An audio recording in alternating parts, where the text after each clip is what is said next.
We did it! A year ago, joy and smiles after an historic election victory. Now, the Prime Minister has to deal with a pretty angry Labour Party, dwindling poll ratings, and a third U-turn in a month. This weekend, he insists that fixing welfare is a moral imperative, and he'll do it in a Labour way. Disability rights campaigner and comedian Rosie Jones is still not convinced. I'm a Labour voter. I always have been. This is not a Labour government that I recognise.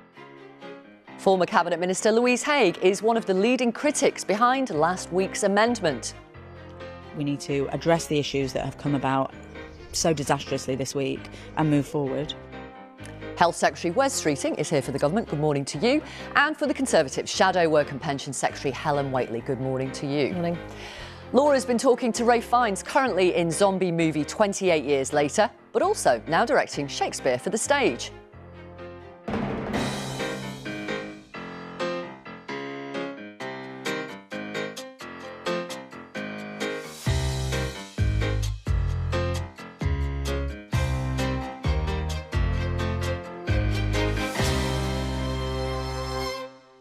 Good morning to you and welcome to our team at the desk for the next hour. Political journalist Alva Ray, Matthew Taylor, now head of the NHS Confederation, but formerly in number 10 as head of Tony Blair's policy unit, and pollster Luke Trill from the political research organisation Moran.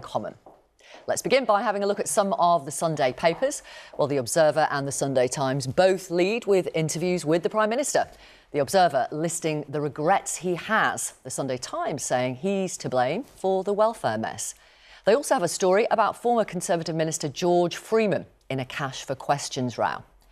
The Sunday Express has an interview with Nigel Farage, who tells them Britain needs politicians with principles.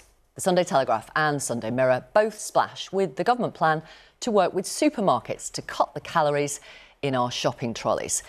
And the Mail on Sunday blames the BBC for live streaming from Glastonbury pro-Palestinian punk band Bob Vylan, who called for the death of Israeli soldiers. So let's hear from our panel. Morning to you. Alva, how has Labour got to this position now? Well, this really began back in March when Rachel Reeves, the Chancellor, was told that she needed to make a big saving or else she'd be breaking her spending rules. So the government essentially made a £5 billion cut to the welfare bill. There were various elements to this, but the most controversial one was reforming personal independence payment, or PIP, which is the main disability benefit in the UK, which is paid to disabled people to help with their living costs, whether they're in work or not. They tightened the criteria to make that a bit harder to claim. The government's arguing that PIP, there are about 1,000 people a day claiming that at the moment. It's sort of soaring massively. They needed to reduce that. But it was incredibly unpopular with Labour MPs. They felt it was rushed, it was arbitrary, and they were really worried about the impact on disabled people. So within the past few days, they've got together, they've signed this big amendment intending to wreck the bill. And quite extraordinarily, it was a big enough number to actually defeat the government despite their massive majority.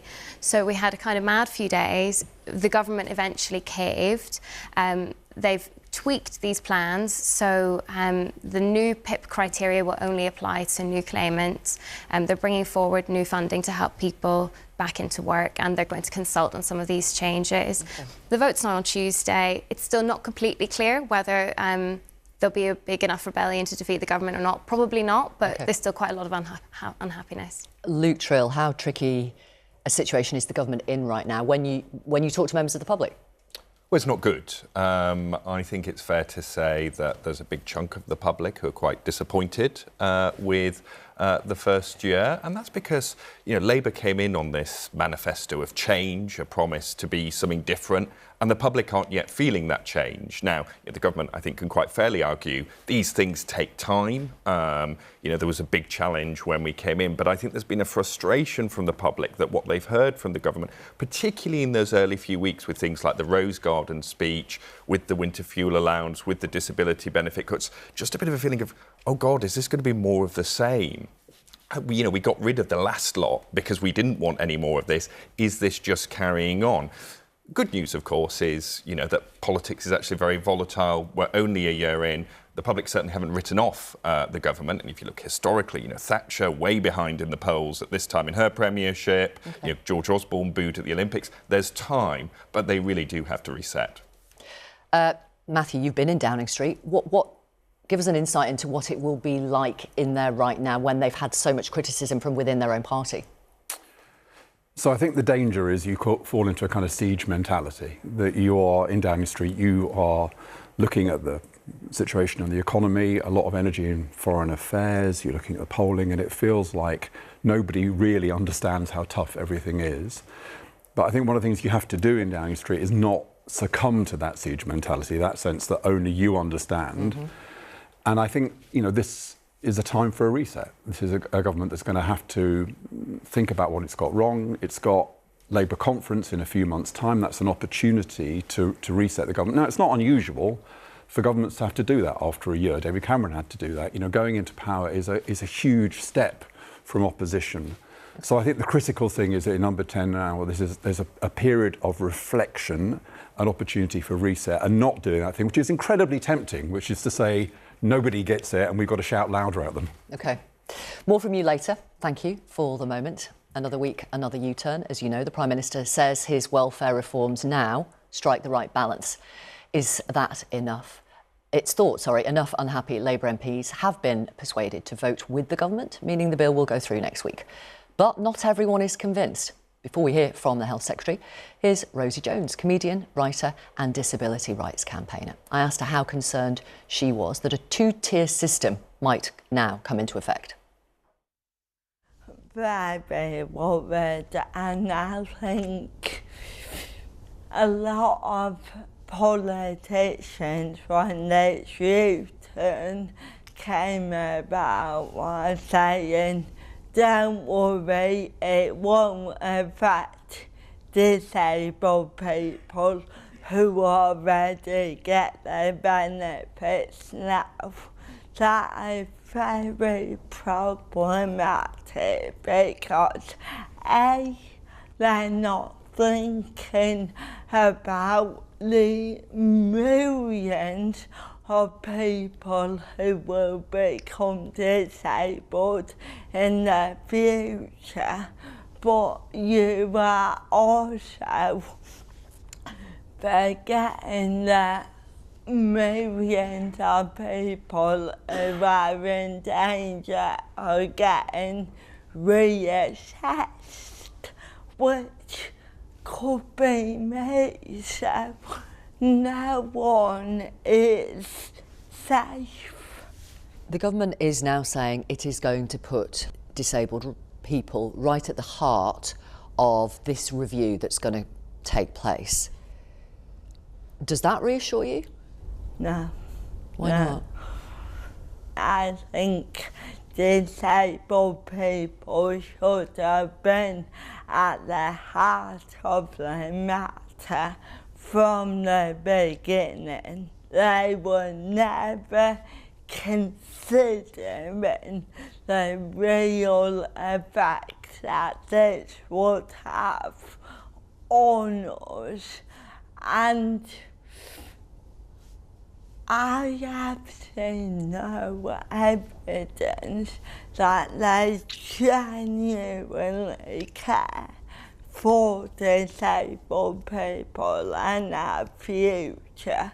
So I want to believe them, but so far they're not giving me any evidence to say they will do exactly that. What do you think this whole episode tells you about the Labour government?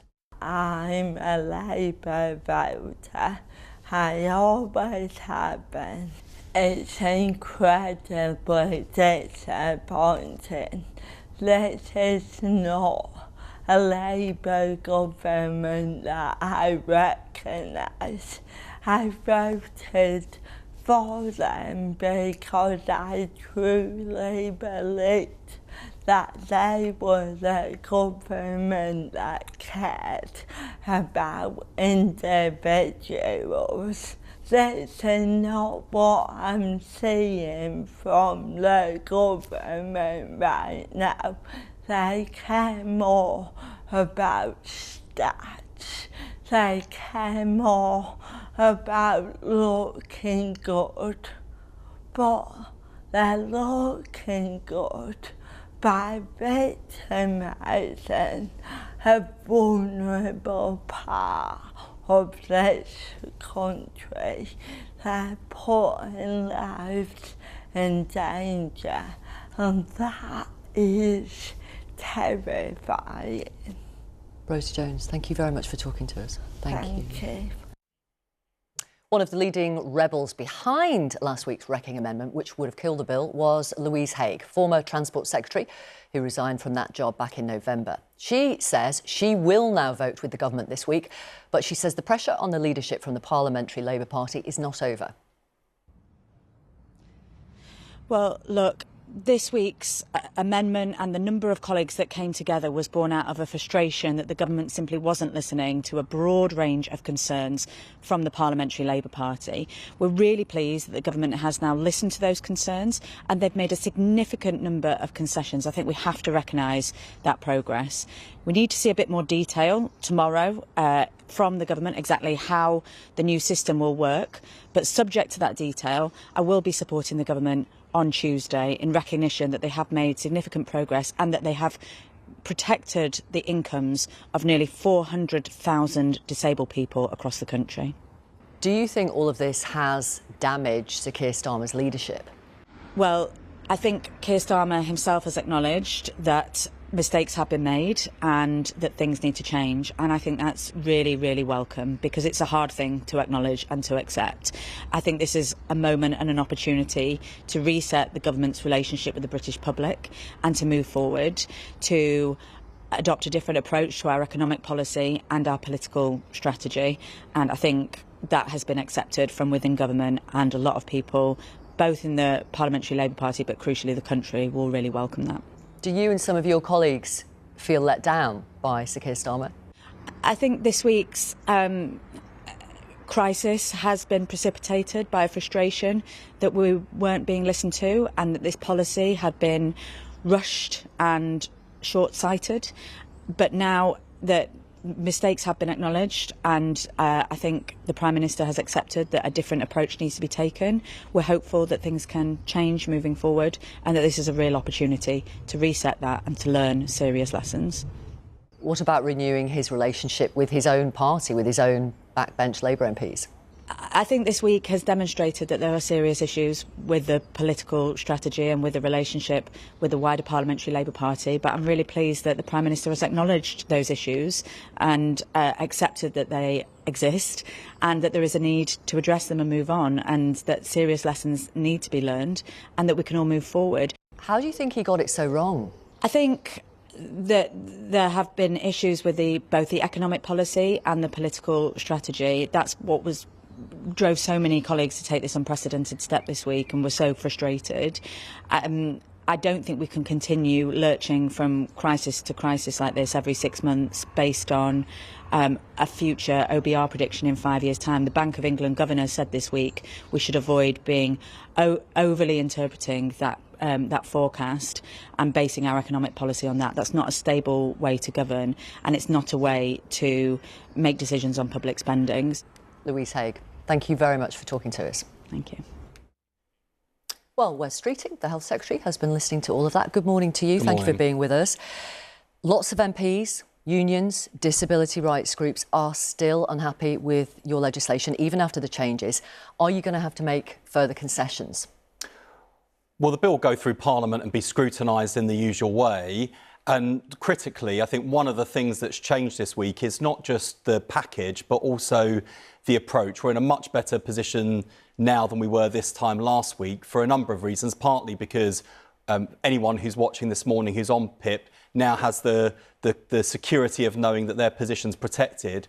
But crucially, in terms of PIP reform, there's a commitment there to work with disabled people, with disability rights organisations to get this right. And so you could make further concessions if disability rights groups who are now co-producing this review say, actually, PIP in the future. There is a review on PIP, and we've got to listen. And I thought what was interesting listening to both Rosie and Lou there in those interviews was a consistent theme, which is about listening, engaging, working in partnership. And I was struck by something Rosie said about, I want to believe that they're going to work with us, but there was that cynicism about whether that's real or not. And I think there's a lot of trust that needs to be rebuilt. What she said was, I don't believe them because I haven't seen any evidence that disabled people have been at the heart of this. And that's where the rebuilding of trust comes in. So the big concern from a lot of people is that, including Matt, one of our viewers, that you are creating a two-tier system. He says, I still don't understand the logic of applying cuts to future applicants. Is that just so there are fewer people directly affected to protest the cuts? How is it fair that there's a two-tier system?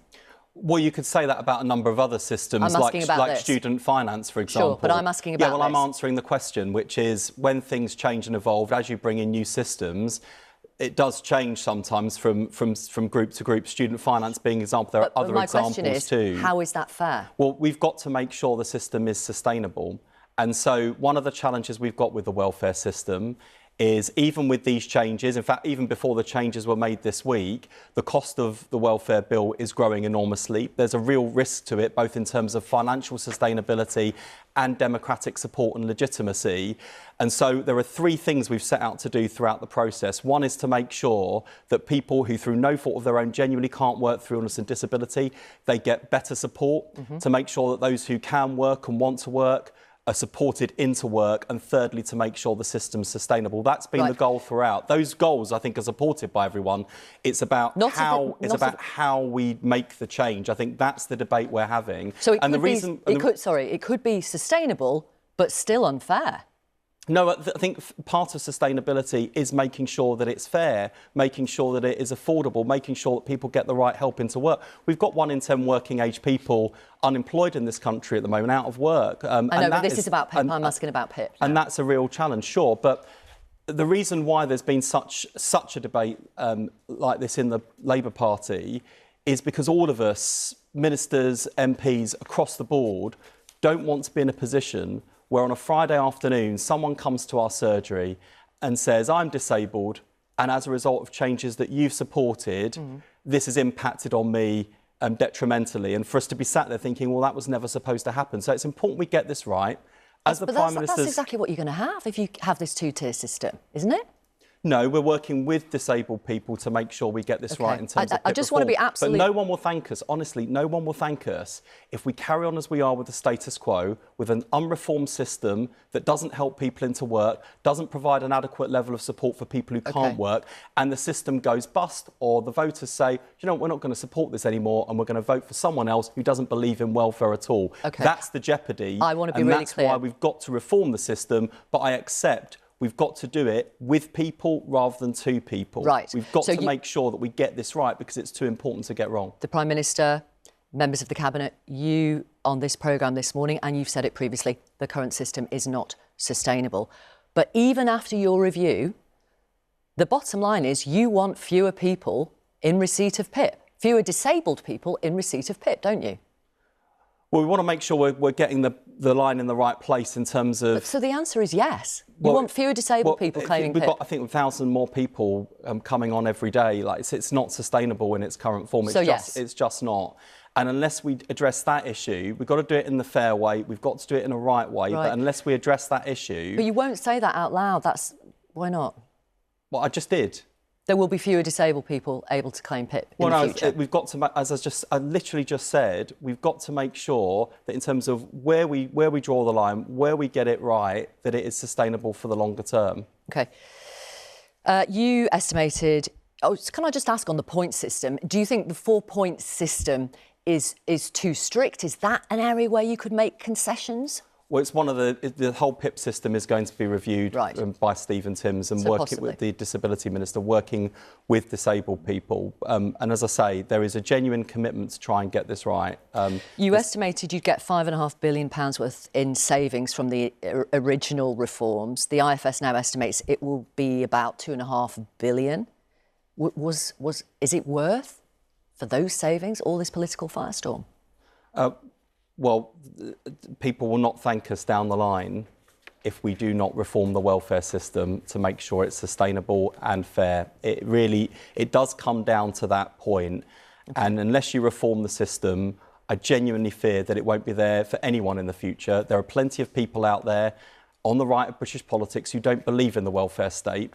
And those of us who are products of the welfare state, myself included, where it put food in the fridge and money in the electric meter when I was growing up, we know it's too important to lose. It's got to do two things. One is to be a genuine safety net and a protection from poverty. But for those people who can also work, it's got to be a springboard back to work, to support people into work. Because it's got to be a contributory system. And of course, there'll be some people who, through no fault of their own, cannot work through severe illness and disability. And we should protect those people with more generous support, and that's what we're doing. But those who can work should be supported to work. And there are some brilliant things in the bill that enable us to do that, including the right to trial work for disabled people. You and the Cabinet and the Prime Minister, you knew how hard this reform was going to be and that you would have to bring your own MPs along with you. How did you get it so wrong? Well, I think there'll be plenty of reflection on that. I think that... What do you think? How? Well, I think, look, Labour MPs raise concerns in good faith. They raise concerns. Normally, we deal with this later in the process because you normally have a vote on the principle of the bill, then you go on to detail. I think the concerns were so substantial and people were concerned that we wouldn't get to a point down the line where the bill was improved, that they took the extraordinary step they did this week with that amendment signed by over 100 Labour MPs. Okay. We have to learn from that. And all I'd say, whether it's on this or other issues, we're going to make mistakes. We're not perfect. No government's perfect. We're going to make mistakes. The important thing is that when we do make mistakes, that we act to address them and correct them, and that we learn from them, and that's exactly what we'll do in this case. Let's talk about your brief then. You are absolutely determined to look at the prevention of poor health. One of your policies now is to get supermarkets to essentially sell us more healthy food. Is it the government's job to try and influence what we buy? Well, the alternative is we end up with the obesity crisis getting worse and worse. It's doubled since the 90s. 1 in 5 kids leave primary school, obese, and the cost of the NHS is £11 billion a year. And I don't know about you, but I think people watching do not want to continue to pay higher and higher taxes, paying the price for failure. So what we're doing is actually something that is radically different from the usual approach of government ministers literally dictating what we're selling, where we're selling it, how we're marketing it, maybe taxing it. Instead, we're taking an approach of working with supermarkets to work with them to improve the nutritional value of the shopping basket. Because, OK, obesity is a massive challenge, but if we reduced our calorie intake by just 50 calories a day, then we can get well over 300,000 children out of obesity, 2 million adults. I mean, those are pretty staggering statistics. If people who are obese reduce their calorie intake by calorie intake of a bottle of Coke, 216 calories, we can halve obesity. So it's a big challenge, but it doesn't take much movement in the opposite direction. Sure. That's how we've ended up in this position, gradually increasing our calorie intake, eating a bit more unhealthily, step by step. And we've ended up in this obesity crisis. And on weight loss drugs, you're looking at the wider rollout of medication like Mounjaro that obviously helps people lose weight. Around 28% of adults in England are estimated to be obese. Is your plan that eventually most of them make use of drugs like Wegovy and Mounjaro? Well, that's the potential, and that's why we're beginning to roll out obesity drugs on the NHS for people who are suffering from severe obesity. But do you want a wider rollout ultimately? Well, I think that's where the evidence takes us, and the impact is there, absolutely. But I think that's what combines both of the things we're saying on the public health agenda today, which is we can continue to take the sort of nanny-stated approach of dictating to people the prices, the marketing, or we can work with supermarkets, including those like Sainsbury's and Tesco's that's welcome the approach, and let them decide how to market their products, Sure. how to price their products to encourage healthier eating. We can work with people to help them get their weight down with weight loss jabs, which are, I think, showing encouraging signs of being impactful. If we don't do these things, the National Health Service looks increasingly unsustainable in terms of the demand placed on it. Okay. And I don't want the NHS to go bust. So this week, with our 10-year plan on health, we'll be setting out the steps to reform and invest in our National Health Service, to get it back on its feet and make it fit for the future. But it's also a 10-year plan for health, how we have a healthier, happier nation, with all of us living well for longer in a fairer country. 10-year plan for health. 1-year anniversary of the Labour government approaching this week. Former Cabinet Minister, you just heard her, Louise Haigh, told us your government can't keep lurching from crisis to crisis, her words. How are you going to make sure there isn't another crisis in a month's time? Well, firstly, you learn from your mistakes, and I've learned from mine. I learn every day in government. But I think also, let's remember the things that we've also done in our first year. We've cut NHS waiting lists by 250,000, that they're at lowest levels in 2 years. We've now, with one measure of expanding free school meals to 500,000 children from low-income households, that one measure is lifting 100,000 children out of poverty. Interest rates have fallen 4 times. Wages have grown relative to the cost of living more in the last year of the Labour government than it did in the last 14 years of the Conservatives. Now, I'm not pretending everything's fixed. Sure. And there'll be lots of people watching this morning who are not yet feeling the change, and we understand that. And we're as impatient for change as everyone else. But step by step, and bearing in mind the breadth of crises this government inherited, we are beginning to move our country in the right direction. Understood. Keir Starmer has given an interview to The Observer, I'm sure you've read it, where he admitted mistakes. For example, the gloomy Rose Garden, worse before it gets better speech last summer, appointing Sue Gray, getting emotionally involved in the free clothing scandal, the island of strangers phrase in his immigration speech, not reading properly the Island of Strangers immigration speech before he delivered it, and obviously the U-turns, winter fuel, the grooming gang inquiry, and now benefit cuts. What sort of leadership is that? Well, I admire a leader who has the courage and humility to admit that he's not perfect and that his government's made mistakes, and also to take responsibility as well, including taking responsibility for things that I think is a team kind of failures and mistakes as well. All I'd say about Keir Starmer is, beyond the decency of the man, which I think is evident to people, I think he's shown real leadership on the world stage, working hard to bridge Europe and America to tackle conflict, sealing trade deals that have literally saved thousands of jobs in this country and offer a pathway to future growth. I'm going to pause you there because reforming our public services and trying to make our country fairer through those anti-poverty measures I described, as well as getting our public services turned around. Not everyone agrees. Have a look at this polling. It's essentially approval ratings a year after a party won power back. A year after Tony Blair was in power, approval ratings plus 34, David Cameron minus 3, Keir Starmer minus 44.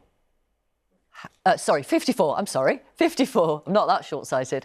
How has that happened? Well, by the Prime Minister's own admission, I think there are things that we haven't got entirely right in government. So it's because of all his mistakes? But I think the other thing I'd say fundamentally is, you compare the condition of the country when Blair became leader, when Cameron became leader of our country. There were challenges, sure, there were significant challenges.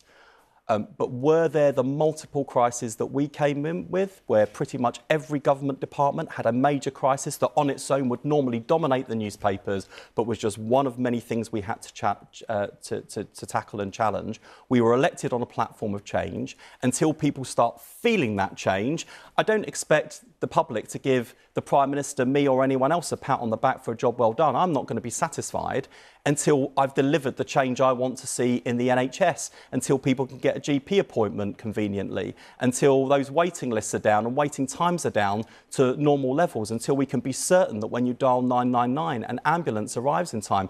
I'm not going to be satisfied until the job's done, and neither will the Prime Minister and neither will the rest of us. All I'd say to people, give change a chance. It's going to take time to turn the country around. We all knew that. We'll learn from our mistakes but we'll also report back to you when we are getting things right. And there are plenty of examples of those. Just make sure you don't shout at the telly, because we're not pretending everything's sorted, even as we're reporting back about things like NHS waiting lists and the things that are going right. I want to ask you about Glastonbury and Bob Vylan and Kneecap. Police in Somerset say they are looking at comments made on stage by both bands. The government has strongly condemned chants from Bob Vylan, who called for death to the Israeli military during their performance, which was broadcast live on the BBC. What did you make of that? Well, firstly, we're probably giving him what he wants, which was publicity. Secondly, I thought the comments were revolting. And if I think about the war in Ukraine, I mean, no doubt I want Ukraine to win, but that doesn't mean I'm going to be cheering on the deaths of Russians. I don't think anyone wins from that. And here's the other thing I'd say. We're talking about what happened on stage. Why don't we talk about, it's not criticism of your questions, by the way, but what's happened in the Middle East this week? Yeah. A Palestinian village in the West Bank set on fire in Taipei. I met with the Red Cross and Red Crescent this week about the humanitarian catastrophe that we have today, the risk of disease spreading over the summer and famine in the autumn. And the irony of that music festival is that Israelis were taken from a music festival, killed, raped, and in some cases are still being held captive. Whether you are Israeli or Palestinian, whether you are Christian, Jewish or Muslim, all life is precious.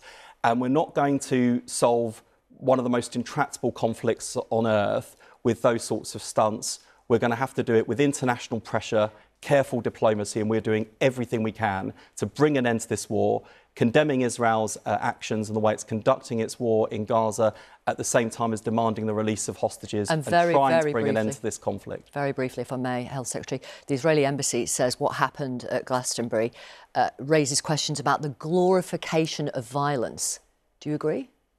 I think that is a challenge, and that's why I don't think anyone should be cheering it on. I'd also say to the Israeli embassy, get your own house in order. What happened in the West Bank this week by Israeli settler terrorists needs to not only be condemned, it needs to be acted upon. And Israel cannot continue to look the other way while its own people are carrying out unwanted acts of terrorism and violence. They wouldn't tolerate it rightly against their own citizens. Their citizens are doing it to Palestinians, and it's got to stop. Thank you very much, Wes Streeting. Thank you. Health Secretary, thanks for being on the programme. Thank you. And if you want to get in touch, please do. You can email kuenssberg@bbc.co.uk or send us a message on social media. Use the hashtag BBC Laura Kay. You can also message us on WhatsApp. It's 08000 282 161. And Laura will include some of your messages in her newsletter, which comes to your inbox every Thursday, as you probably know. Right, let's hear our panel's reaction to that interview. Matthew Taylor, first of all, what did you think of what Wes Streeting had to say? And did you hear a siege mentality, or did you hear what you were suggesting earlier, that they're listening, they're going to change? Yes, there's clearly recognition that things have not gone right, and that starts with the Prime Minister. The question is, what is the nature of that reset? And I think that's the work that's going to have to be done. And as I say... What does a reset look like? Well, I think it involves a clearer explanation to people of why the government is doing what it's doing. You know, I think the big mistake is that the government started out, and I understand why it did this. It was partly... that, you know, when David Cameron came in, he was very successful at branding the failure, as you saw it of the previous Labour government, and this government wanted to do the same thing. You know, pretty shocking economic challenges, a government in a mess. But, you know, when you start off a government by saying we're fundamentally about clearing up the mess and we're facing incredibly difficult choices, you miss out hope. You don't engage with people, and that needs to be the change. And I think what's interesting, if you put all these bits together, actually, is that we have a crisis in this country of public health. You know, we need to reform the NHS, and maybe we'll come on to that. But actually, the NHS is unsustainable unless we can improve the health of the nation. And if you take one aspect of this debate about welfare reform, you know, we have over 1 million young people out of work, and the majority of those people with mental health issues. Now, we need a national crusade to improve the mental health of young people. Now, welfare reform is part of that, but we also think about what we do in schools. We have to think about the impact of social media. Okay. So I think one of the things the government has to do is to identify a set of national missions and then engage the public and MPs in this. It's not just about doing things to people, but how do you... bring people with you? Yeah, my favourite political quote is always, it's not hope that drives action, it's action that drives hope. Okay. How do you engage people in the process of change? Alva, from your perspective, why do you think it went so wrong for the government, particularly on welfare? Well, some of it was the origins of this. You know, the government had planned for a while to significantly reform the welfare system, but it was going to do it sort of late spring, early summer. And they moved it forward, basically, and did it in a big rush in order to get this saving for Rachel Reeves. I think that was the initial error, because it meant that rather than making the case that you heard from Wes Streeting and that we've been hearing from government, you know, about the sort of the need to help people back into work, about, you know, it's no life being trapped on benefits, sort of actually it was the logic of cuts that Labour MPs were hearing. I think that was the initial problem. But then more recently, it's just been a complete failure to listen from number 10 and number 11. Straightforwardly as simple as that. All of us, you know, journalists covering Westminster, speaking to MPs all the time, saw this coming months ago. The whips will have been exactly the same. I'm told they were communicating that to number 10 and number 11. There was just a real resistance to do anything. And you know, so they ended up going public in this extraordinary way, putting their names publicly, which is the same pretty much as just actually voting against your own government, putting their names on this public thing, and that was the only thing that really forced the government to take action. Luke, in terms of the public, how much are they behind welfare reform / cuts?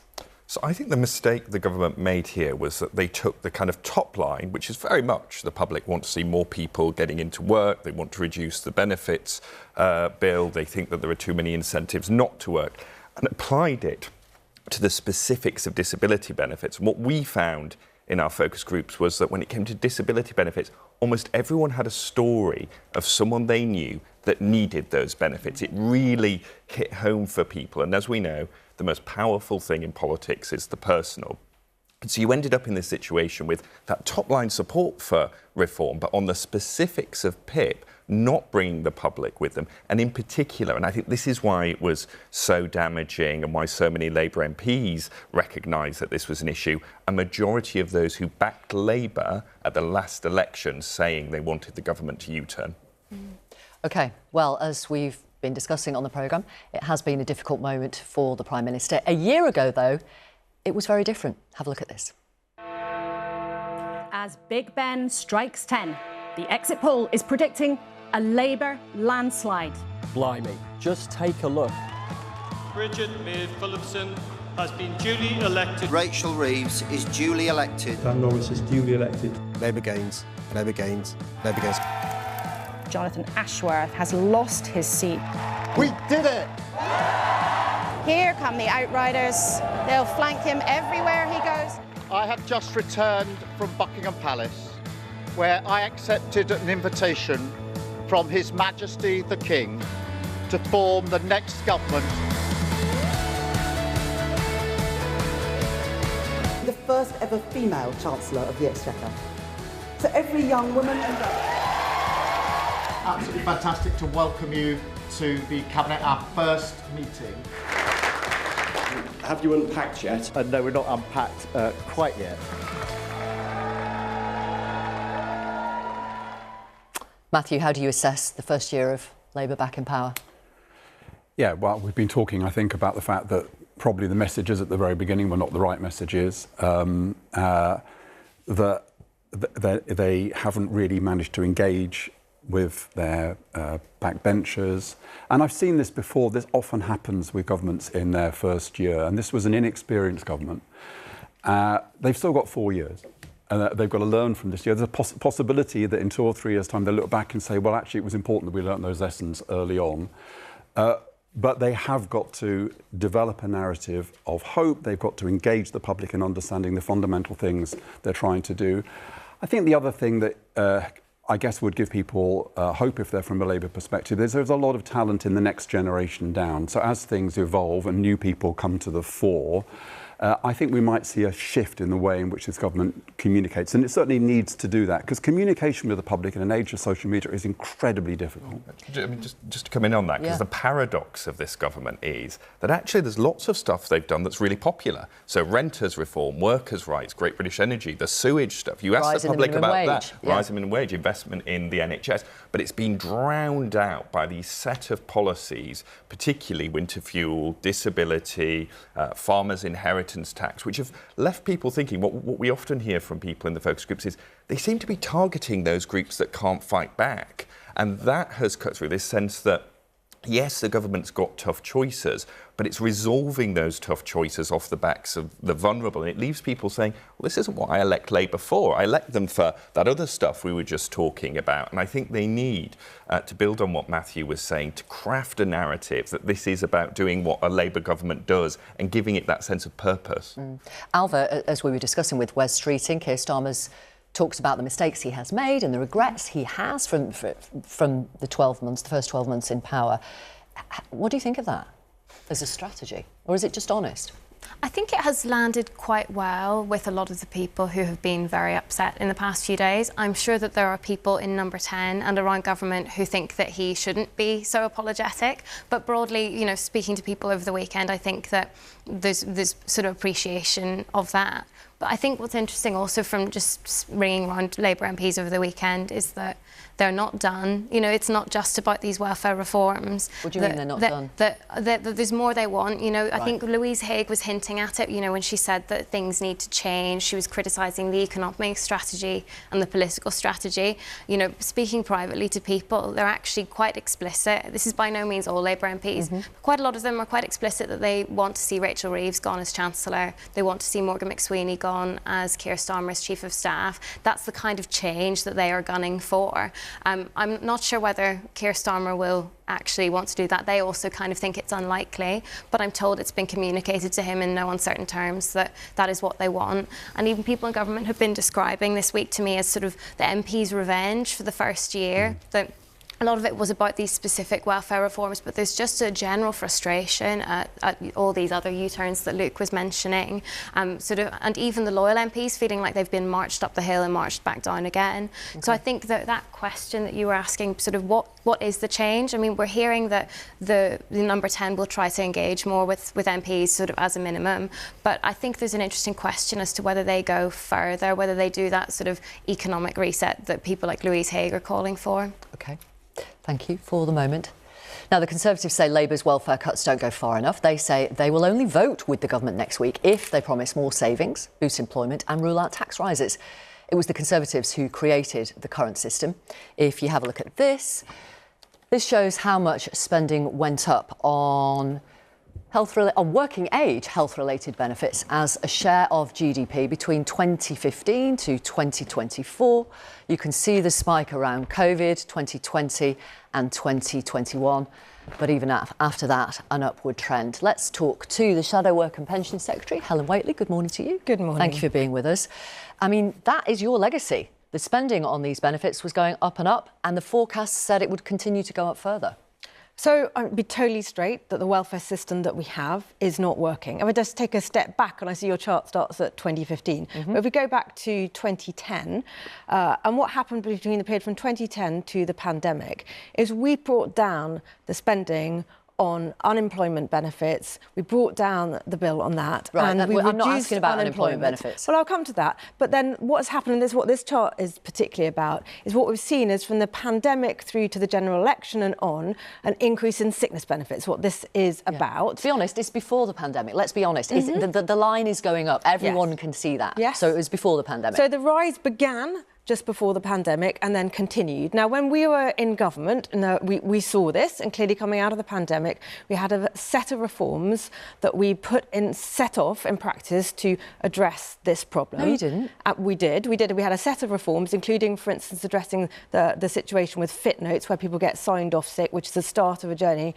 onto benefits, for the assessment process, and for the way things like the work capability assessment and indeed PIP work. Okay. Now, but unfortunately, forgive me if I may. Can I just say that? No, because you say you set them in train. If I could just finish, finish the sentence I was saying. Unfortunately, the Labour came into government and have either delayed or cancelled the whole host of those reforms. So we find ourselves 1 year later in a worse situation than we were when they came into power. Right. So even with the stuff you say you did bring in, like we can see that the trajectory was going up. So what you did didn't work. No, we had a set of reforms. So you say, as you say, this started just before the pandemic. We clearly went through the pandemic and things happened like a shift of assessments from being face-to-face to being over the telephone, which you can understand in the situation of the pandemic. People couldn't come in for appointments. And that's actually something that the government must change, is bringing those assessments back to being face-to-face. But no, we had reforms in progress. As I said, they parked them. I mean, they came into government with no plan for welfare, and they've wasted the last year and then brought forward these things they call reforms last week. Actually, they're cuts. And as I've said, and as you said a moment ago, they don't save nearly enough. With the concessions that Keir Starmer's made, they save even less. And they also go about doing it in the wrong way. And crucially, they won't get people back into work. Right. You want to cut welfare spending by £12 billion. When it was just before the election, the IFS said about your plans, it was far from clear that what you were outlining would reduce spending by that much. How can you say you would cut it by £12 billion when there isn't a clear, detailed plan?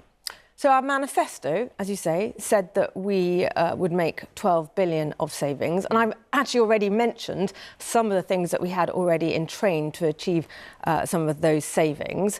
And we've been doing further work now because we're using the time in opposition to make sure we do the hard work. Right. But you're saying you could cut 12 billion even though you don't have a full comprehensive plan. So how can you get to that figure? So I said we had done work when we were in government about savings. But for instance, if you heard me talking on some of the media shows last week, one of the things that we've been working on is looking at the problem of the very rapid rise in claims and benefit claims for common mental disorders and behavioural conditions. So those are things like anxiety, mild depression, ADHD. That's where the steepest rises that was on the chart we saw a moment ago is being driven by that. Right. The majority of new claims are for mental health reasons. Understood. That's so you don't want those which needs to be changed. Right. So you don't want those people to get PIP. So one of the things that we've said, and there's some work being done by the Centre for Social Justice on this, is that there is an opportunity for making savings to that area, because actually that's a group of people who, and there's lots of evidence out there, would often be better off in work rather than, for instance, isolated at home on benefits. And that's what the system needs to do. PIP's not about work. PIP is not related to being in a job or not. It is true, and around 1 in 4 people who receive PIP are in work, but there are people, clearly, the 3 in 4 who are not in work on PIP. And what we're seeing is people claiming sick benefits for those reasons, as I said, and then ending off stuck at home, not getting the support that we need. Actually, you could potentially make around up to £9 billion worth of savings. That will give you more money to reinvest in the support to help people in those situations be able to be in work. Let me ask you about one of your colleagues, Conservative MP George Freeman, appears to have asked questions in Parliament that were written by a company who were paying him £60,000 a year, according to the Sunday Times. He says he doesn't believe he's done anything wrong, but he has referred himself to the Parliamentary Commissioner for Standards.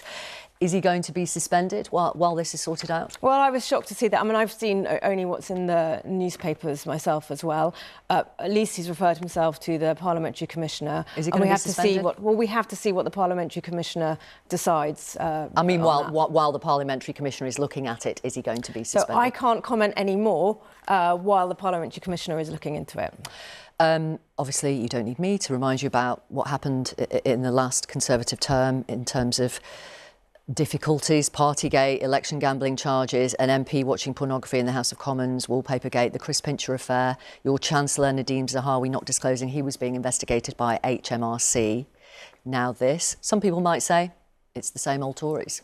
I don't think it is at all. I mean, you see this under new leadership with Kemi Badenoch, who's clearly somebody who's leading from the front and very much talking about her principles and what she wants to do for the country and why she's stepped up to do what is a difficult job after clearly we were given a strong message from voters at the last election that they were angry with us and wanted the Conservative Party to do better in future.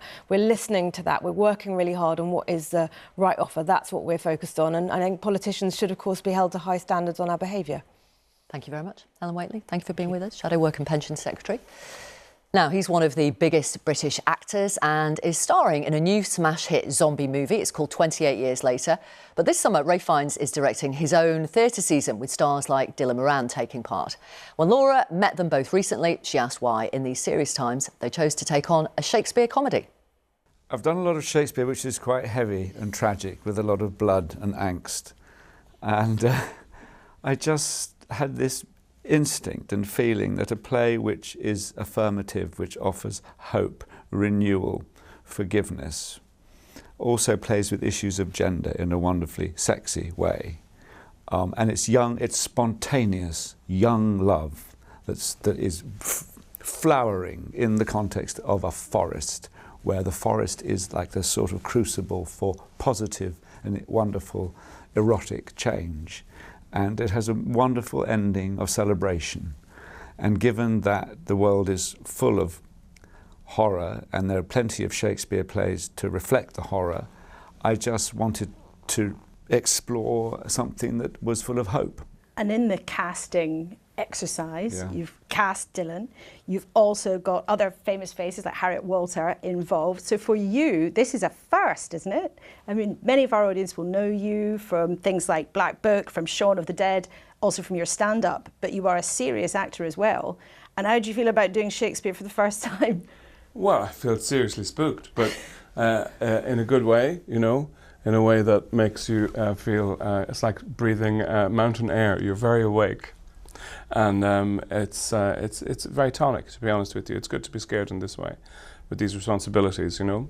The thing about the transition for me from, you know, the obvious thing is stand-up. I mean, on a movie you've got to learn lines, but you're there for the day, you know, you're joking around, there's lots of breaks between takes. You got the trailer, snacks. Yeah, something goes wrong, a light goes bang, or somebody's not talking to somebody, so you know you get to have 2 bowls of soup, and you're hanging around. You know, when you learn your little bit. But in a play, obviously, you've got to, you know, imbibe this text and carry it around with you and develop a relationship with it, because otherwise you won't be able to zip around in it the way you need to get it over to people, because you've got to be able to make the connections between what they're looking at, which is, you know, not from today, and but from an incredibly dynamic time, and make the links with what's happening in their lives right now, because that's what it's all about. And also humour. I mean, you play Touchstone, you know, famously one of Shakespeare's fools, but there's often wisdom in the fools, isn't there? Sure, that's what they're all about, and they get a sort of a diplomatic immunity to say, to lay down all this stuff that other people are thinking but cannot say, which is very much the same role as the modern comic has today. Is it easier, having done so much comedy as well as being a serious actor, is it easier to play a fool because you know what it's like to deliver a comic line, wait for the laughter, anticipate the applause? Yeah, there's a huge. It's like you get a lot of leg room, you know. You can kind of sidle up, and people will give you a few extra tick-tocks on the clock while you go about your business, because they're expecting something. You know, whether it's a rubber chicken or a bon mot or whatever it is, something's got to be delivered that they're not going to be able to predict, and they just want to see what comes out of the hatch, you know. In terms of what comes out of the hatch next for you, Ray Fiennes, a huge movie on the way, a new Danny Boyle film 28 years later. And there's massive excitement about this, not least because millions of people enjoyed being terrified by the first 2 in the series. Yes. Tell us then about who you're playing and what this movie's like. So 28 years on from Cillian Murphy's film, Danny Boyle's, he's the lead in the film. It's England, the British Isles are quarantined, and there are outposts of uninfected people. One of those outposts is Holy Island, Lindisfarne, off the northeast coast of England. So there's a community there which have barricaded themselves in and are surviving uninfected. And the imagery in the film, as you would expect with Danny Boyle, is full of contrast and observation and strength, I suppose. And you see in the imagery the kind of image of Britain being tattered St George's flags, sort of primitive people infected with the rage and sort of bearded and brutal, compared with very sophisticated Europeans sort of watching on with horror. Is Danny Boyle trying to tell us something about his view of the modern UK? Yeah, there might be a sort of Brexit provocation going on, but the film operates on all kinds of wonderful levels. I saw it a few days ago. The landscape of England, the country, the coast, the kind of islander mentality of survivors implicit with a sort of propensity for violence. There are many kinds of death. And some are better than others.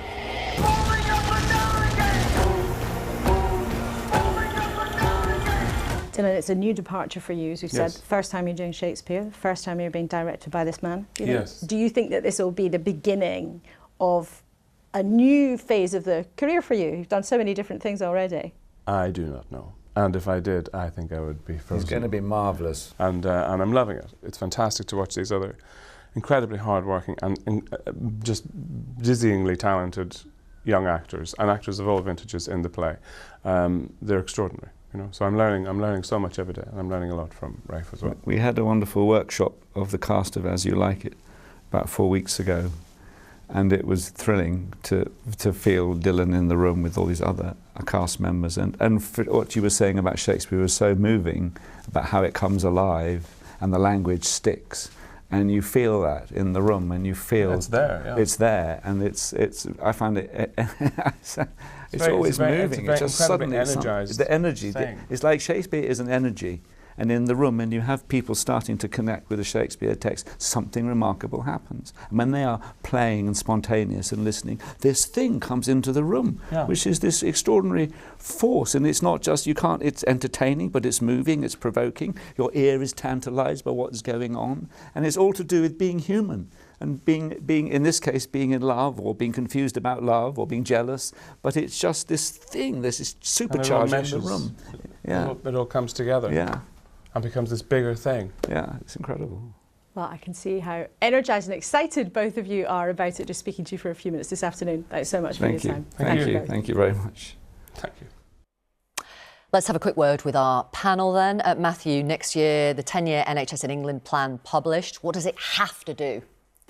We need a new model of care. We need to shift investment from hospitals into primary care upstream. We need a better focus on prevention. Primary care upstream, what's that?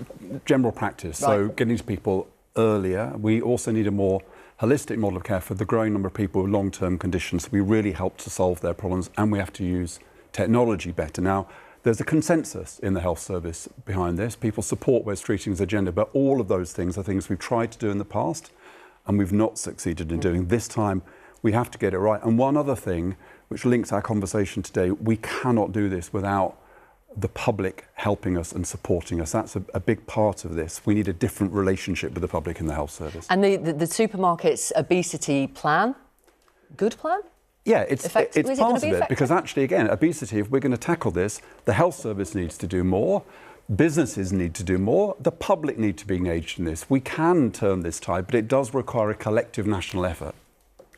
Alva, obviously we've got the welfare vote on Tuesday. I mean, could there still be a sizable rebellion against the government? And if so, is that going to be damaging for Keir Starmer? Yes, I mean, the figure that people have been saying is 50 or 60. Obviously, that's so much better than the government losing the vote. But it's actually not great, like 50 or 60 MPs rebelling this early on into a government. What does that mean? There's a lot of difficult reform that this government wants to push through on immigration, on special needs, education. It means, every time they do something difficult, will there be 50, 60, even more MPs voting against? I think that's quite difficult. And Luke, despite the government's problems, which we've discussed today, the Conservatives aren't necessarily cutting through. No, I mean, 1 year on from, that historic defeat that they suffered, they're still struggling to connect with the public. And, part of that is, they're in opposition for the first time, they have very few MPs, but they're really struggling to find a way to deal with that challenger on the right. And so many of the conversations that we have in focus groups now, it is Nigel Farage that they're talking about as the challenger to Keir Starmer rather than the Conservatives. So what does Kemi Badenoch need to do, according to members of the public you talk to? I think she's just got to keep getting out there. She's got to keep speaking to people. You play clips of Kemi Badenoch and people quite like what she has to say, but it's often the first time that they're hearing it from her. So I think she's just got to basically throw everything at it and hope that something cuts through. Thank you. Thank you very much. Yes, thank you to our guests. Thank you to you for watching. I'll be talking all this through on Newscast later with Paddy O'Connell, and I'll be back on Newsnight tomorrow night. And Laura will be here with you again next Sunday. I hope you have a very lovely, warm, hot day.